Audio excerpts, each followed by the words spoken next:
Nakina suram kathen ve hun suan ka ngai long khave vi kathen ve hun suan ka ngai long kho ve lomina kina kanin koma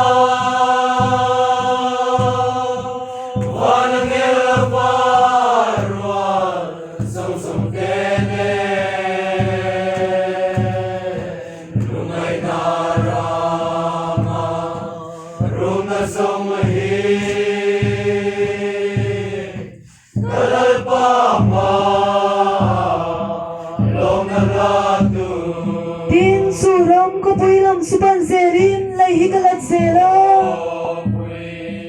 lam suban zerin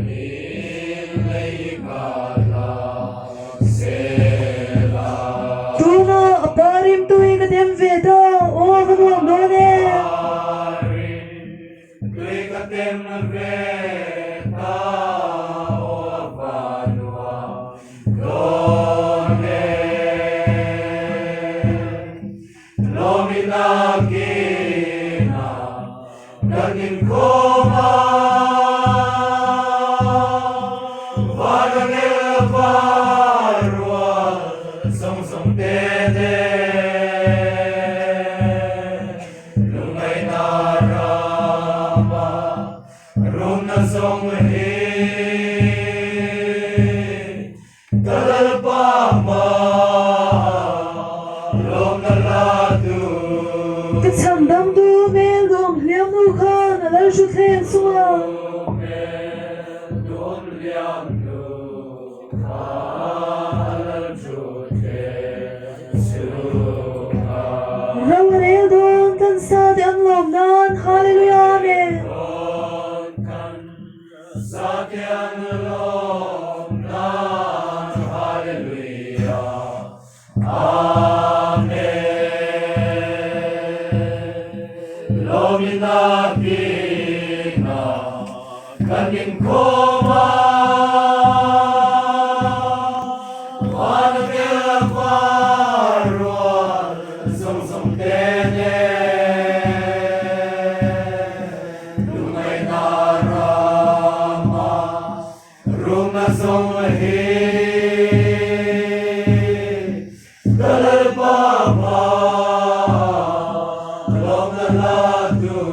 Tuna thar mai na eng nuama kan na ba mo ro pui mai na eng nuama kan na ba ro pui lom na pang parim to ya vulda swan chale dol va kuya vulda swan chale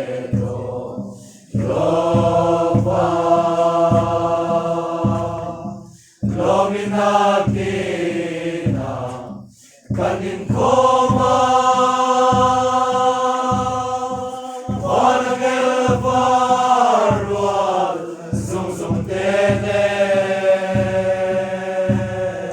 lumay narama rum na song he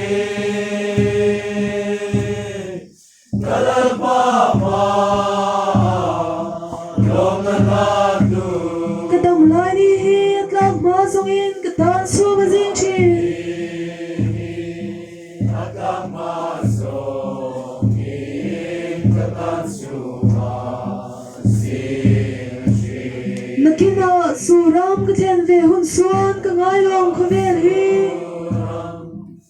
Khen về hun xuân cả mai đồng hồ về đi lo mi na ki na kan in ko ma wal gel farwal song song te ne lumai na sông hi kalal pa ma lom na latu tin suram ko puilam supan zerin lai hikalat zelo pui lam supan se ni lei kana se la tuna parim tui ka tem veta o vanuam done Tem ve ta o vanua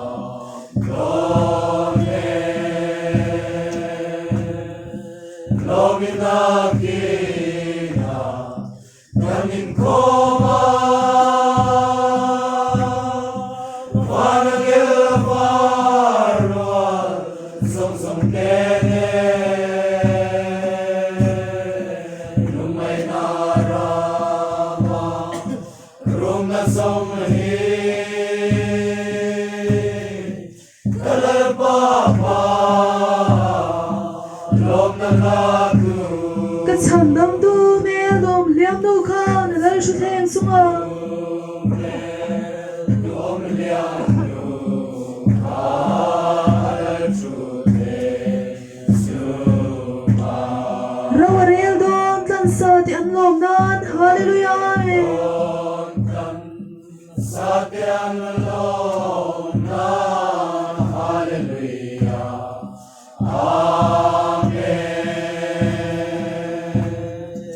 lo mi na ki na kanin ko